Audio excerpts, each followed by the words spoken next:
ಎಲ್ಲರಿಗೂ ಭೀಮನ ಅಮಾವಾಸ್ಯೆಯ ಶುಭಾಶಯಗಳು. ಹಾಗೂ ನಿಮ್ಮ ಮನೆಯಲ್ಲಿ ಪೂಜೆನ ಚೆನ್ನಾಗಿ ಮಾಡಿದ್ದೀರಾ ಅಂತ ಭಾವಿಸ್ತಾ ನಮ್ಮ ಮನೆಯ ಪೂಜೆಯ ಮಿನಿ ವ್ಲಾಗ್ನ ಅಪ್ಲೋಡ್ ಮಾಡ್ತಾ ಇದ್ದೀನಿ. ನಮಸ್ಕಾರ ಎಲ್ರಿಗೂ. ನಾನು Lakshmi Anand. Welcome and welcome back to my channel ಉಭಯ ಕುಶಲೋಪರಿ. ಭೀಮನ ಅಮಾವಾಸ್ಯೆ ಅಥವಾ ಜ್ಯೋತಿರ್ಭೀಮೇಶ್ವರ ವ್ರತ ಏನಕ್ಕೆ ಮಾಡ್ತೀವಪ್ಪ ಮನೆಯಲ್ಲಿ ಅಂದರೆ, ಹೆಣ್ಮಕ್ಳು ಗಂಡನ ದೀರ್ಘಾಯುಷ್ಯ ಮತ್ತು ಕ್ಷೇಮಕ್ಕೆ, ಕುಟುಂಬದ ರಕ್ಷಣೆಗೆ ಮತ್ತು ಪತಿ ಪತ್ನಿಯರ ಸಂಬಂಧ ಕೂಡ ಗಟ್ಟಿ ಆಗಲಿ ಅಂತ ಭಾವಿಸ್ತಾ ಎಲ್ಲರ ಮನೆಯಲ್ಲೂ ಈ ಪೂಜೆನ ಮಾಡ್ತೀವಿ. ಮದುವೆಯಾಗದ ಯುವತಿಯರು ಕೂಡ ಉತ್ತಮ ಪತಿಗಾಗಿ ಪ್ರಾರ್ಥನೆ ಮಾಡೋದು ಈ ವ್ರತದ ಒಂದು ವಾಡಿಕೆ.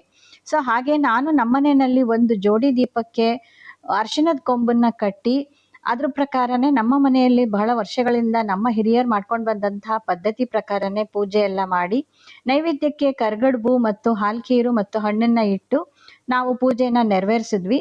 ಯಾರಿಗಾದರೂ ಕರ್ಗಡ್ಬಿನ ರೆಸಿಪಿ ಬೇಕು ಅಂದರೆ ನಾನು ಮಿನಿ ವ್ಲಾಗ್ನ ಅಪ್ಲೋಡ್ ಮಾಡಿದ್ದೀನಿ, ಖಂಡಿತ ಅಲ್ಲಿ ಹೋಗಿ ತಾವು ನೋಡ್ಬೋದು. ಯಾರಿಗಾದರೂ ಲಾಂಗ್ ವಿಡಿಯೋ ಬೇಕು ಅಂತ ಇಂಟ್ರೆಸ್ಟ್ ಇದ್ದರೆ ನನಗೆ ಕಮೆಂಟ್ ಬಾಕ್ಸಲ್ಲಿ ತಿಳಿಸಿ, ಲಾಂಗ್ ವಿಡಿಯೋ ಮಾಡಿ ಹಾಕ್ತೀನಿ. ಸೊ ಪೂಜೆ ಎಲ್ಲ ಆದಮೇಲೆ ಕರ್ಗಡ್ಬಿನ ನೈವೇದ್ಯ ಮಾಡಿದ್ದ ಕಡುಬನ್ನ ನನ್ನ ಹಸ್ಬೆಂಡ್ ಕೊಟ್ಟೆ. ಅವ್ರು ಬಹಳ ಚೆನ್ನಾಗಿ ಬಂದಿದೆ, ನೀನು ಅನ್ಕೊಂಡಿದ್ದೆಲ್ಲ ಕನಸು ನನಸಾಗ್ಲಿ ಅಂತ ಹೇಳಿ ನನಗೆ ಹಾರೈಸಿದ್ರು. ಸೊ ಮುಂದೆ ಬ್ರೇಕ್ಫಾಸ್ಟ್ಗೆ ನಾನು ಶಾವ್ಗೆ ಬಾತು ಮತ್ತು ಹಾಲ್ಕೀರಿತ್ತು ಮಾಡಿದ್ದು.